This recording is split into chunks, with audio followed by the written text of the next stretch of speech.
On July 24, 1965, Soviet-guided missiles tore American jets from the sky over Vietnam, while radar operators boasted that nothing could touch them. Rumors began to spread of bizarre electronic interference and of United States pilots who did not break away, but instead charged straight into the kill zone. Those same Soviet crews who once laughed would soon feel a new kind of terror as America unleashed the first Wild Weasels, flipping the entire air war upside down. How did the world's most lethal defenses become the hunted overnight? The answer upended everything both sides believed, and it starts here.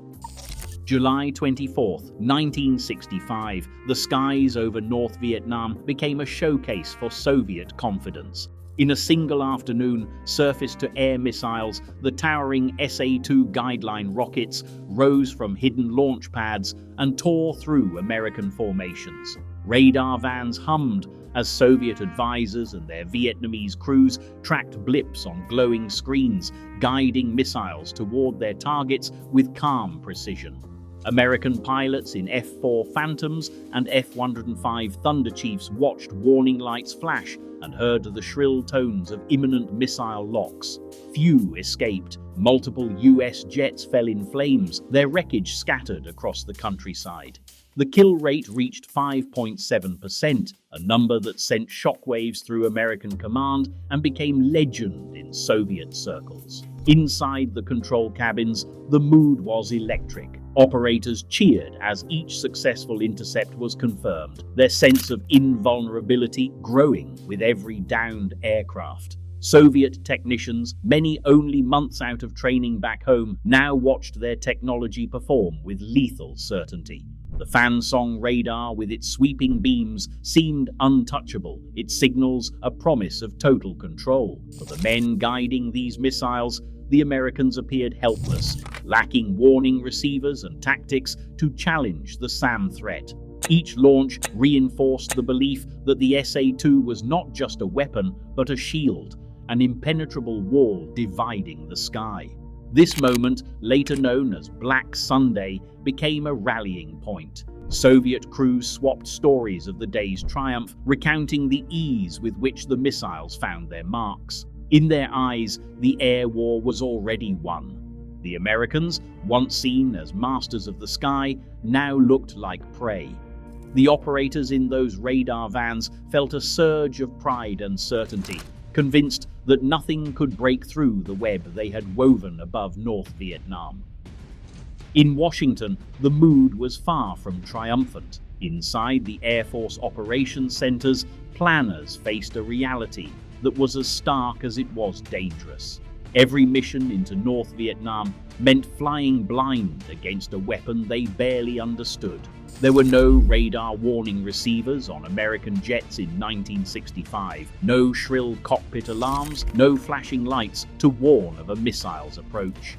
The only clues came too late, when a Fansong radar beam painted a target and a missile streaked skyward. Pilots relied on eyesight and luck, not technology, to spot the telltale white smoke trails of an SA-2 launch. Declassified planning memos from the summer of 1965 reveal a growing sense of helplessness. One memo, stamped top secret and heavily redacted, lists mission after mission cancelled or rerouted because of suspected surface-to-air missile activity. The phrase "no SEAD assets available" appears again and again, underlining a simple fact: the Air Force had no specialized aircraft, no tactics, and no doctrine for hunting missile sites. Every strike package was forced to run the gauntlet unprotected, hoping to slip through gaps in the radar coverage. Briefings grew tense as intelligence officers mapped out the expanding web of missile zones. The kill board in the operations room filled with red X's, each one a downed jet and a missing crew. Senior commanders debated options, but the reality was inescapable. American air power, once considered unstoppable, was now at the mercy of a weapons system designed in Moscow and delivered by the trainload to Hanoi.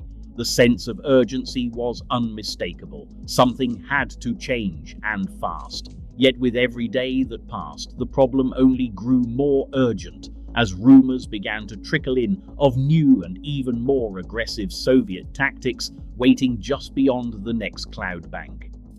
By the end of 1965, a strange tension crept through the radar vans scattered across North Vietnam.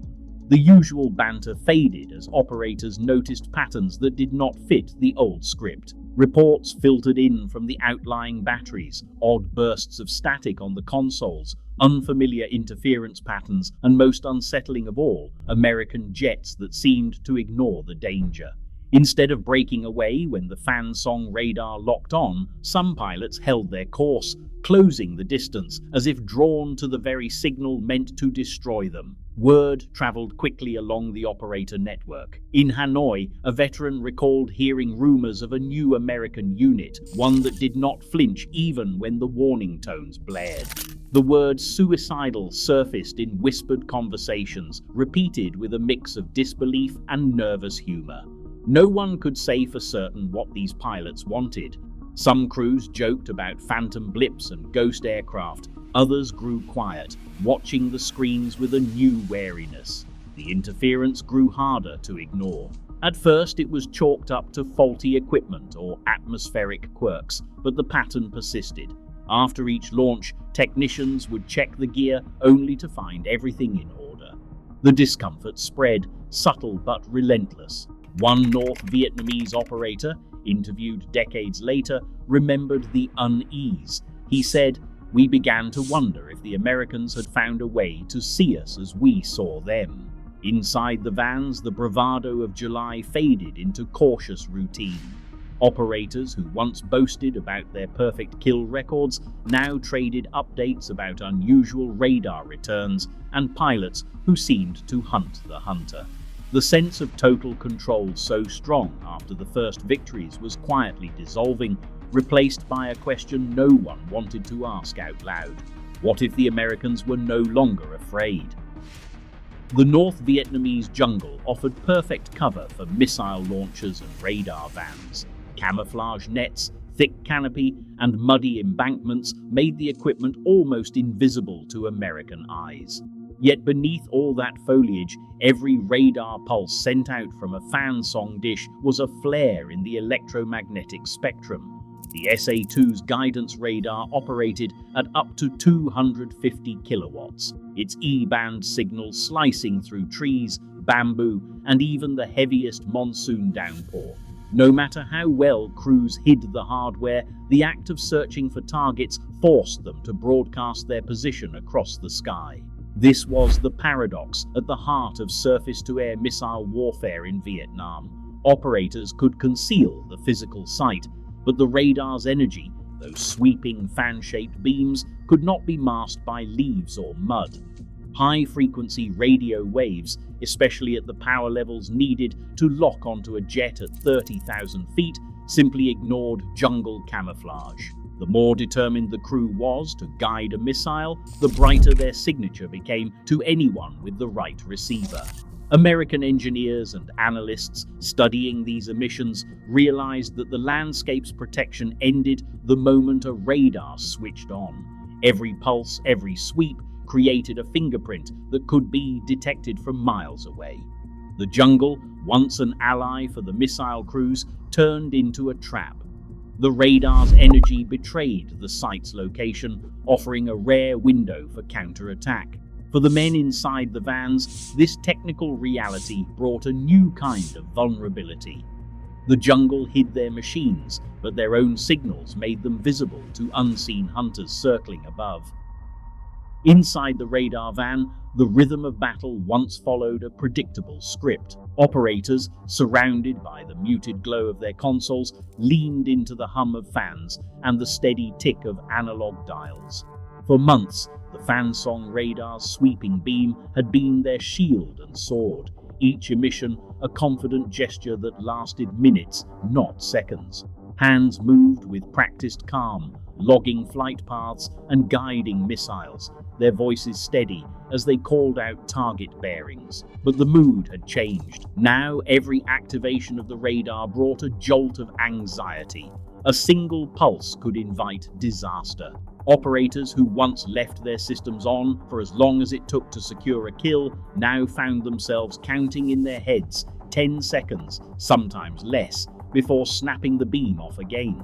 The old routine of leisurely tracking and waiting for the perfect shot was gone. Instead, hurried scans replaced measured sweeps. Fingers trembled over switches, eyes darted from scope to clock, and the air inside the van grew thick with the sound of shallow breathing and whispered calculations. In a diary entry from late 1967, one Soviet advisor described the new reality.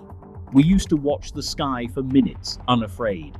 Now we scan for seconds, always listening for the whine of incoming death."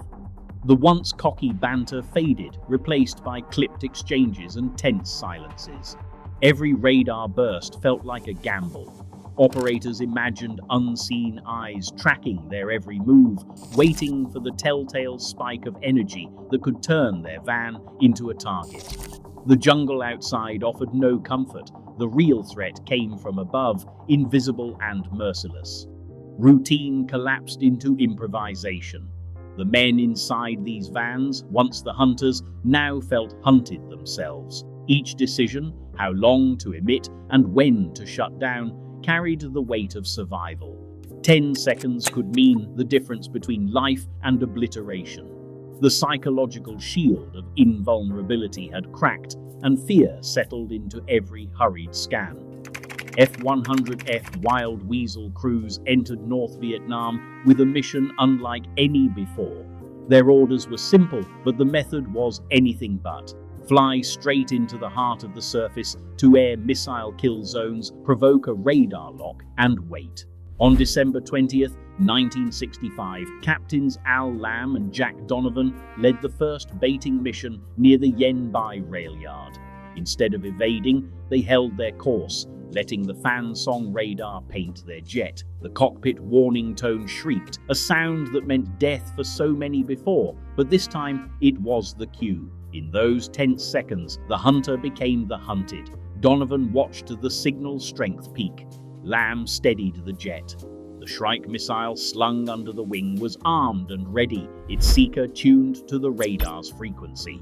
When the launch button was pressed, the missile leapt away, homing in on the invisible beam. Inside the radar van, Soviet and Vietnamese operators tracked the American jet, unaware that their own emission had become a beacon.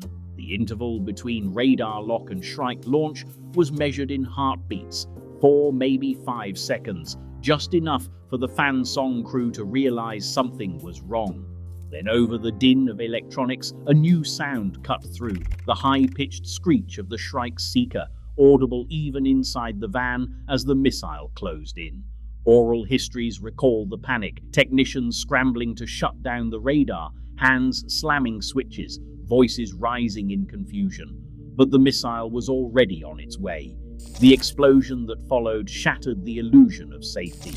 For the first time, the men in the vans understood every radar pulse could now summon their own destruction. The Wild Weasels had arrived, and the initiative in the air war flipped in a matter of seconds. By 1967, Soviet tactical officers issued a new field order across North Vietnamese surface to air missile units. Radars would no longer sweep the sky in long, confident arcs. Instead, every fan song crew was instructed to pulse their emissions, brief, calculated bursts, then silence. This blink tactic meant switching the radar on just long enough to acquire a target, then shutting it down before a Shrike missile could lock on. The guidance was clear. Survival depended on discipline and timing, not bravado. Operators memorized the rhythm, 6 seconds on, 10 seconds off, never straying from the pattern. In the cramped vans, the air thickened with tension as every second of emission felt like a wager. The new doctrine was formalized in Order number 117-67. It turned the radar beam from a weapon into a liability. Crews who once tracked American jets for minutes now lived by the stopwatch, watching for the pulse to end before it brought disaster. The game had changed. Improvisation was no longer a choice, but a matter of survival. Commanders in Hanoi faced a new dilemma as the threat from Wild Weasel missions grew. High Command issued fresh orders. No more continuous radar sweeps, no more wide area coverage. Instead, every fan song crew was told to restrict emissions to the bare minimum. The directive, labeled R668, demanded discipline. Radars could only be used in short, calculated bursts and only when a target was certain. The price was immediate. Sectors along Route Pac 6, once protected by overlapping missile coverage, began to show gaps. Batteries that once stood guard for days were now redeployed in a matter of hours, packed up and moved under the cover of darkness to avoid detection. Maps once crowded with active sites were redacted, entire zones left exposed. The cost of survival was clear. Every radar pulse risked a missile, every emission narrowed the shield. For the first time, the air defense network was forced to choose between safety and control. The sky above North Vietnam grew just a little more open. Mission logs from the Air Force Historical Research Agency reveal a dramatic change in the air war over North Vietnam. In 1965, the kill rate for surface-to-air missiles stood at 5.7%, a figure that haunted every mission planner and pilot. But by 1968, after the full deployment of Wild Weasels escorts, that number had dropped below 1%. The difference was not subtle. Strike packages that once faced near-certain losses now completed their objectives with a success rate above 80% when suppression of enemy air defenses teams were part of the formation. Bar graphs from the period show the exchange ratio tilting sharply in favor of the Americans. In 1966, it took an average of 17 missiles to bring down a single jet. By 1967, that number had nearly doubled, with 32 missiles expended per confirmed kill. The cost for North Vietnamese defenses soared, while the effectiveness of their once feared surface-to-air missile network plummeted. For Air Force planners, these statistics were more than numbers. They were proof that the Wild Weasels had changed the rules of engagement. The shield of radar-guided missiles was no longer impenetrable. Each mission log, each after-action report reinforced the new reality. The hunters had become the hunted, and the sky was once again open to those willing to fight for it. Today, every major Air Force trains for electronic warfare, because a radar beam can still mean the difference between survival and destruction. The legacy of those first Wild Weasel strikes echoes in every modern conflict where air defenses hide, adapt, and hunt. The sky remains a battleground of signals, and whoever owns the spectrum owns the future. Share your thoughts below if this story surprised you.